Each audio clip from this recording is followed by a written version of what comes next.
नमस्कार दोस्तों, स्वागत है हमारे YouTube चैनल स्टूडेंट बुलवर में। दोस्तों, आज मैं हिस्ट्री की क्लास सेकेंड पार्ट लेकर हाजिर हूँ दोस्तों। और इतना दिनों से मेरा गैप रहने के कारण कुछ कामों में बिजी था, जिसके कारण मैं कोई भी क्लास नहीं लेकर आ सका। तो अब मैं कोशिश करूँगा कि कंटिन्यूटी बनाए रखें। तो सॉरी दोस्तों। और आज की क्लास स्टार्ट कर, ये जो आज क्लास हिस्ट्री के लाए हैं, ये अभी जो एमटीएस का एग्ज़ाम आने वाला है उसके लिए बहुत ही इंपॉर्टेंट क्वेश्चन लाए हैं दोस्तों। जो भी क्वेश्चन है प्रीवियस ईयर से रिलेटेड है, जो कि कोई भी एग्ज़ाम में ये 1 2 3 बार आ चुका है, उससे भी कहीं ज़्यादा आ चुका है। मैंने देखा कि 2 3 4 बार आ चुका, वही क्वेश्चन को लेकर आया हूँ। टोटली प्रीवियस ईयर पर बेस है और आप लोग इसको अच्छे से बिना स्किप किए देखिएगा। और जहाँ भी अगर प्रॉब्लम होगा हमें कमेंट बॉक्स में ज़रूर बताइएगा। तो ये क्वेश्चन आज एमटीएस के पर्पज़ से बनाया गया है। ऐसे तो सभी के लिए एग्ज़ाम के लिए, जिस एग्ज़ाम में आपको अगर जीएस का क्वेश्चन आता है तो सबके लिए है। तो आप लोग बिना स्किप किए ज़रूर वॉच कीजिएगा। अब चलते हैं, आज की क्लास शुरू करते हैं। आज की क्लास स्टार्ट करने से पहले कुछ मोटिवेशन लाइनें आपके लिए। तो क्या है कि जब भी पढ़ाई करने बैठे तो ये सोचे कि आखिरी बार क्या कर रहे हैं। आप जब भी पढ़ाई करने बैठे तो ये सोचे कि आखिरी बार पढ़ रहा हूँ, कल मेरा एग्ज़ाम है। अब जब भी पढ़ने बैठे तो क्या सोचिए कि मेरा ये आखिरी बार पढ़ाई हो रहा है। ये जो मेरा पढ़ाई जो हो रहा है, जो मैं स्टडी कर रहा हूँ, ये कितना, ये मेरा आखिरी बार है, कल मेरा एग्ज़ाम है।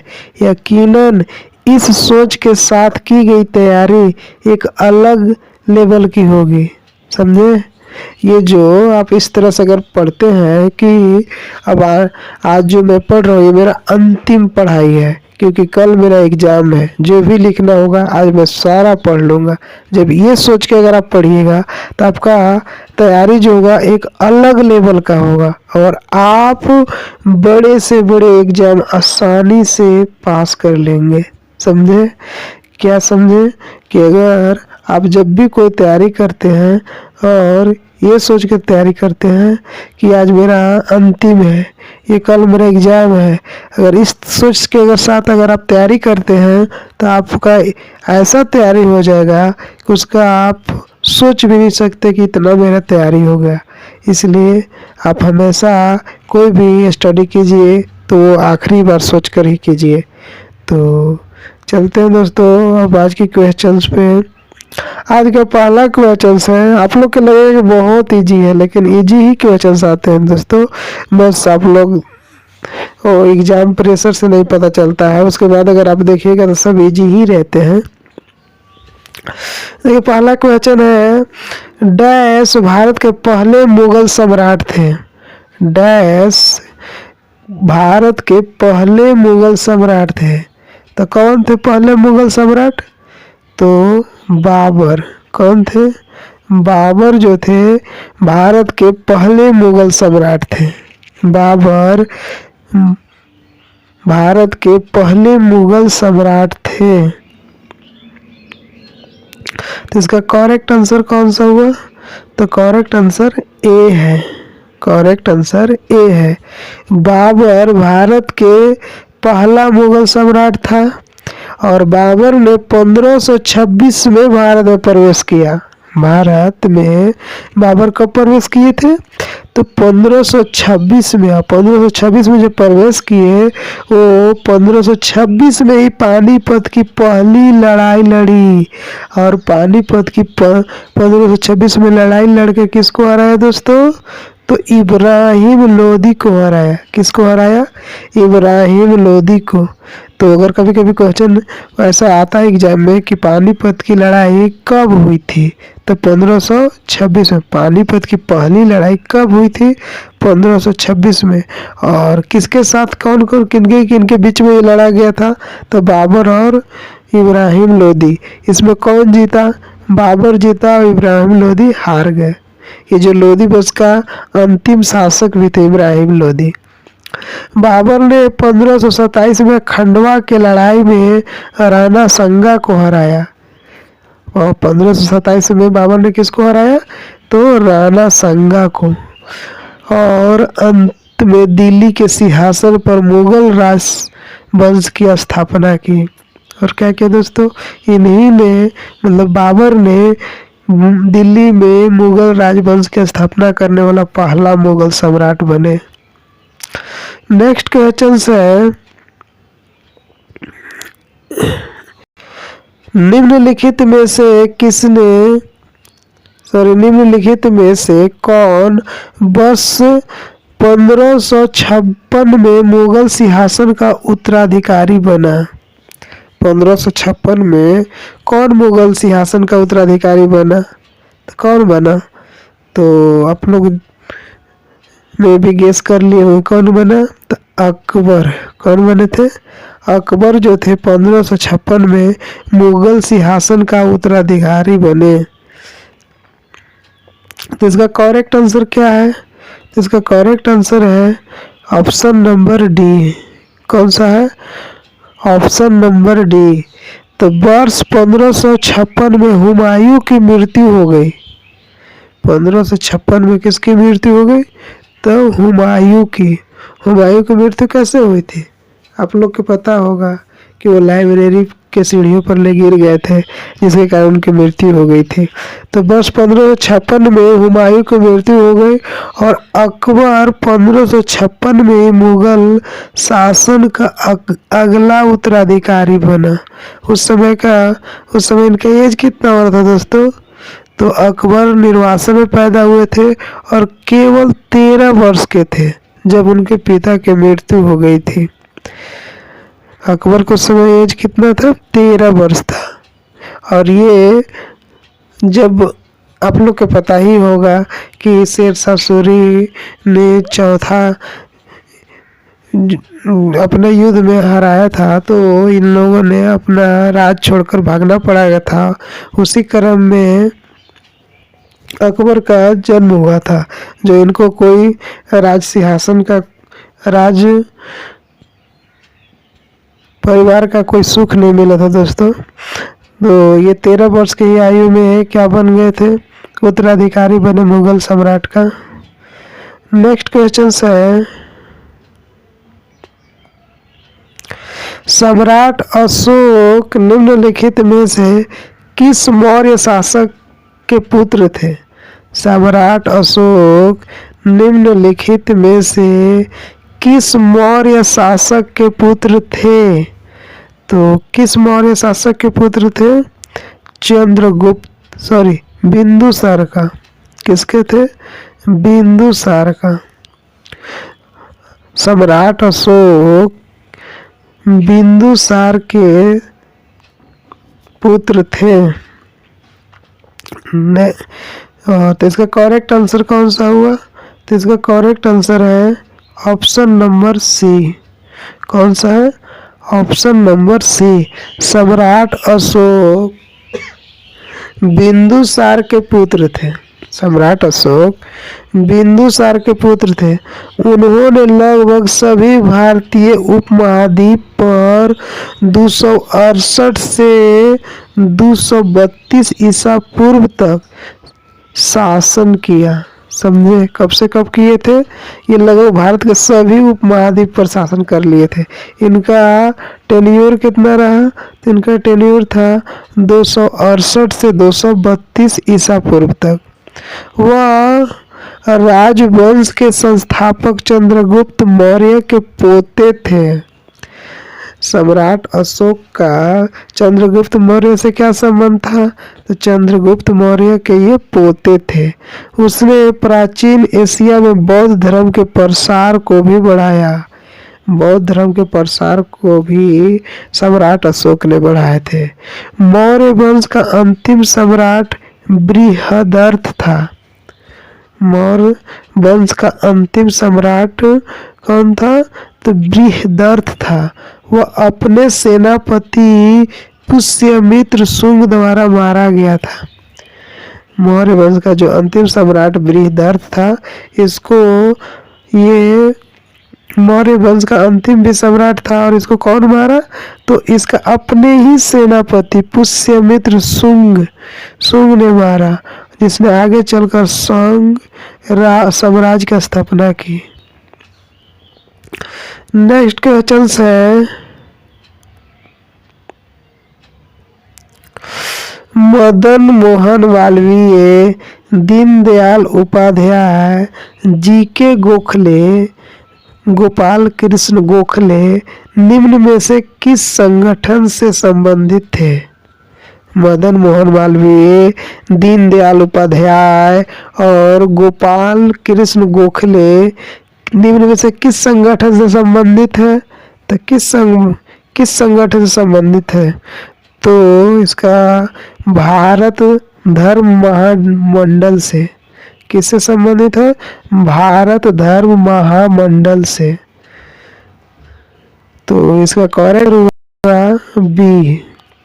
क्या हुआ? करेक्ट आंसर बी है।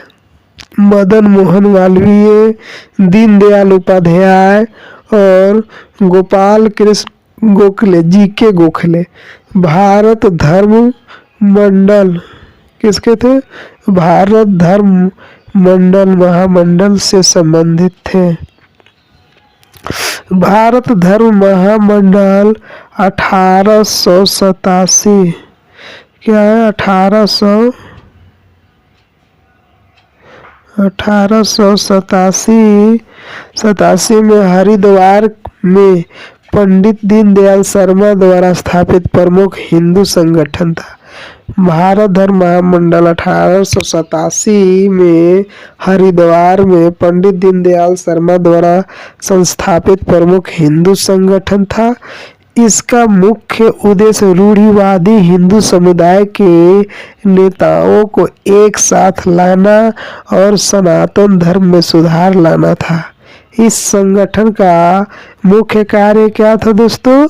तो इसका मुख्य कार्य था रूढ़िवादी हिंदू समुदाय के सभी नेताओं को एक साथ लाना और सनातन धर्म में सुधार लाना। नेक्स्ट क्वेश्चन है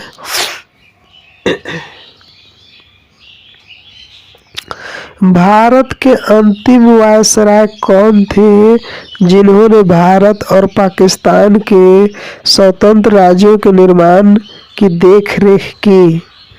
तो भारत के अंतिम वायसराय कौन थे जिन्होंने भारत और पाकिस्तान स्वतंत्र राज्यों के निर्माण की देखरेख की थी? तो कौन के थे? तो लॉर्ड माउंटबेटन। कौन किए थे? Lord Mountbatten. तो इसका करेक्ट आंसर हुआ बी। क्या हुआ? इसका करेक्ट आंसर है बी। तो Lord Mountbatten Bharat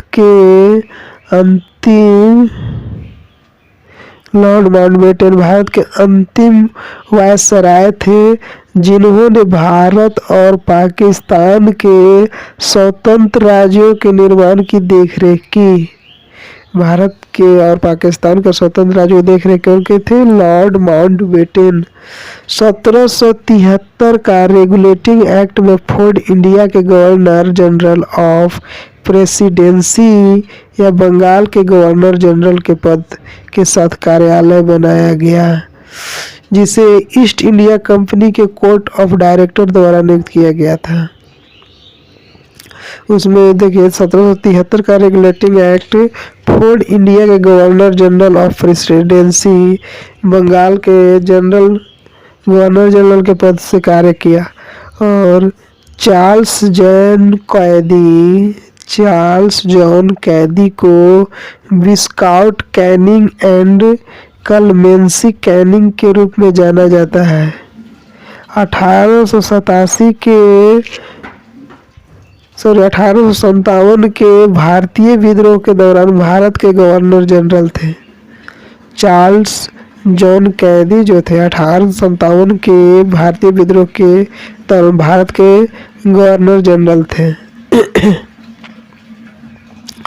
Warren Hasting Fort William Bengal के सर्वोच्च परिषद के प्रमुख के पहले गवर्नर थे। वारेन हेस्टिंग जो थे Warren Hasting Fort William Bengal के क्या थे, पहले गवर्नर थे। इस तरह 1772 से 1785 तक बंगाल के पहले गवर्नर जनरल रहे। नेक्स्ट क्वेश्चन है डैश मुगल के अधीन बंगाल में राजस्व प्रशासन और नागरिक न्याय प्रणाली थी। डैश मुगल के अधीन बंगाल में राजस्व प्रशासन और नागरिक न्याय प्रणाली थी। तो क्या थी, तो दीवानी थी। कौन न्याय प्रणाली थी, दीवानी। तो इसका करेक्ट आंसर है सी। इसका करेक्ट आंसर क्या है, सी। दीवानी मुगलों के अधीन बंगाल में राजस्व प्रशासन और नागरिक न्याय प्रणाली थी। जो दीवानी नाम का वहाँ पर एक न्याय प्रणाली चलाया गया था बंगाल में। बंगाल में राजस्व प्रशासन और नागरिक न्याय प्रणाली का नाम क्या था, दीवानी, जो मुगलों के अधीन बंगाल में इसका यूज किया जा रहा था। मुगल प्रशासन की 2 शाखाएं थी, उनके नाम दीवानी और निजामत थे। मुगल प्रशासन की 2 शाखा थी, 2 ब्रांचेस थी। कौन थी, एक दीवानी और एक निजामत। निजामत जो था, निजामत नागरिक प्रशासन के लिए और दीवानी जो था राजस्व प्रशासन के लिए था। तो राजस्व प्रशासन के लिए कौन हुआ, दीवानी, और नागरिक न्याय प्रणाली के लिए निजामत। सूबेदार, जो सूबेदार पोस्ट जो था, सूबेदार राजस्व प्रशासन के लिए निजामत और दीवान के प्रभारी थे। सूबेदार राजस्व प्रशासन के लिए निजामत और दीवानी के प्रभारी थे। और नवाबी काल में राजस्व और प्रशासन, नागरिक प्रशासन गायब हो गए। नवाबी काल आते ही राजस्व और नागरिक प्रशासन खत्म हो गया। नेक्स्ट क्वेश्चन है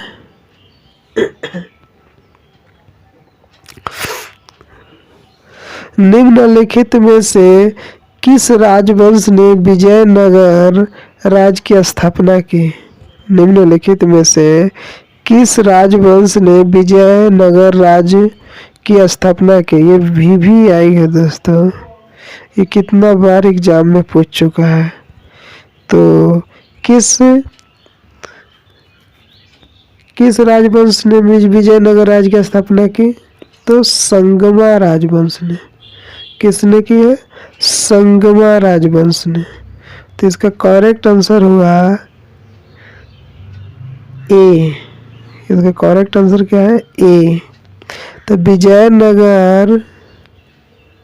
विजयनगर साम्राज्य की स्थापना 1336 में संगम वंश के भाइयों हरिहर और बुक्का राय प्रथम ने की। वेरी इंपॉर्टेंट है दोस्तों, भी आई है। बोलो ना, कितना सारा एग्जाम में पूछ चुका है कि विजयनगर का स्थापना किन 2 भाइयों ने की है। तो किसने की है, हरिहर और बुक्का राय प्रथम ने की है। और ये विजयनगर साम्राज्य की स्थापना कब हुई, तो 1336 में हुई। किस वंश ने किया, संगम वंश ने। दोस्तों क्वेश्चंस की संख्या कम है, लेकिन अगर यकीन मानिए, अगर एक एक क्वेश्चंस में देखिएगा 4-4, 5-5 क्वेश्चंस का समावेशन है दोस्तों। इसमें कर्नाटक, आंध्र प्रदेश, तमिलनाडु, केरल, गोवा और आंशिक रूप से तेलंगाना और महाराष्ट्र के आधुनिक राज्य शामिल थे। अगर पूछा जाए कि विजयनगर साम्राज्य में कितने क्षेत्र को कवर किया था, तो कौन कौन क्षेत्र को कवर कर लिया था, कर्नाटक को, आंध्र प्रदेश को, तमिलनाडु, केरल, गोवा और आंशिक रूप से तेलंगाना और महाराष्ट्र को कवर कर चुका था। तुलु विजयनगर साम्राज्य पर शासन करने वाला तीसरा वंश है। तुलु जो है तुलु जो है विजयनगर साम्राज्य पर स्थापना शासन करने वाला क्या था, तीसरा वंश है। और कृष्णदेव राय के शासन के दौरान राजवंश अपने चरम पर था, मतलब बहुत ही उन्नति कर रहा था जब कृष्णदेव राय शासन कर रहे थे विजयनगर में। सोम राजवंशी, जिसे सोमवंशियों के नाम से भी जाना जाता है, तो सोम राजवंशी ने 9वीं और 12वीं शताब्दी के बीच वर्तमान ओडिशा पर शासन किया। तो 9वीं और 12वीं शताब्दी के बीच सोमी राजवंश ने किस पर शासन किया, तो उड़ीसा पर। नगमा नायक विजयनगर के कृष्णदेव राय के शासनकाल के दौरान एक सैन्य जनरल थे। नगमा नायक विजयनगर में कृष्णदेव राय के शासन के समय एक सैन्य जनरल थे। उनके पुत्र विश्वनाथ नायक के बाद में विजयनगर साम्राज्य के पतन के बाद मदुरई में नायक राजवंश की स्थापना की। तो नायक जो एक सैन्य जनरल थे, उनके बेटे विश्वनाथ नायक के बाद में विजयनगर साम्राज्य के पतन जब हो गया, समाप्ति हो गया, तब मदुरई में नायक राजवंश की स्थापना की। नेक्स्ट क्वेश्चन है ये मुगल होगा दोस्तों, गूगल नहीं, मुगल।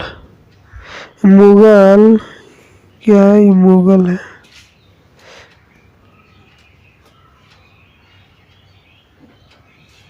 मुगल ने किसके वंशज थे, मुगल किसके वंशज थे, तो किसके वंशज थे मुगल, चंगेज खान का। किसके वंशज थे, चंगेज खान का। तो इसका करेक्ट आंसर हुआ, करेक्ट आंसर है बी, मुगल चंगेज खान के वंशज थे। मुगल चंगेज खान के वंशज थे।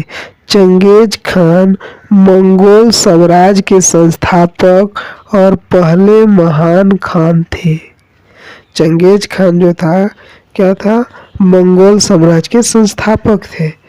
गयासुद्दीन बलबन दिल्ली के ममलूक वंश का नया सुल्तान था, नावा सुल्तान था। गयासुद्दीन बलबन दिल्ली के ममलूक वंश का नवा सुल्तान था।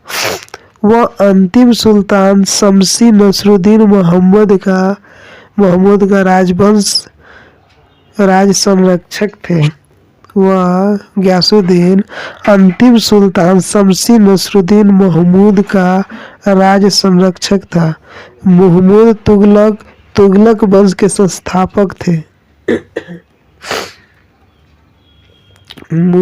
मुहम्मद तुगलक वंश के संस्थापक थे और वह भारत के इतिहास में सबसे विवादास्पद शासकों में से एक थे। इतिहास, ये जो मुहम्मद तुगलक थे, तुगलक वंश के संस्थापक थे और भारत के इतिहास में सबसे विवादास्पद शासकों में से एक थे। मुगल साम्राज्य दक्षिण एशिया में एक प्रारंभिक आधुनिक इस्लामिक साम्राज्य था। मुगल साम्राज्य दक्षिण एशिया में एक प्रारंभिक आधुनिक इस्लामी साम्राज्य था। नेक्स्ट क्वेश्चन है, निम्नलिखित में से किसने राष्ट्रीय गीत वंदे मातरम लिखा। निम्नलिखित में से किसने राष्ट्रीय गीत वंदे मातरम लिखा। तो किसने लिखा दोस्तों, तो वेरी इजी है, कौन लिखा, बंकिम चंद्र चट्टोपाध्याय। किसने लिखा, बंकिम चंद्र चट्टोपाध्याय। तो इसका करेक्ट आंसर है बी। इसका करेक्ट आंसर क्या है, बी। वंदे मातरम बंकिम चंद्र चट्टोपाध्याय द्वारा लिखा गया था। वंदे मातरम बंकिम चंद्र चट्टोपाध्याय द्वारा लिखा गया था। यह भारत का राष्ट्रीय गीत है। वंदे मातरम भारत का राष्ट्रीय गीत है। इसे पहली बार भारत के राष्ट्रीय कांग्रेस 1556 में गाया गया था। इसको पहली बार भारतीय राष्ट्रीय कांग्रेस, ये गलती है दोस्तों, 1556 नहीं होगा, मे बी 1896 होगा। कब होगा? 1896 में गाया गया था। इसे पहली बार भारतीय राष्ट्रीय कांग्रेस 1896 में गाया गया था। वंदे मातरम की धुन रविंद्रनाथ टैगोर द्वारा रचित थी। वंदे मातरम का जो धुन है किसने किया था, रचना की थी? रविंद्रनाथ टैगोर। बंकिम चंद्र चट्टोपाध्याय के उल्लेखनीय कार्य है। क्या क्या ये और लिखे हैं? दुर्गेश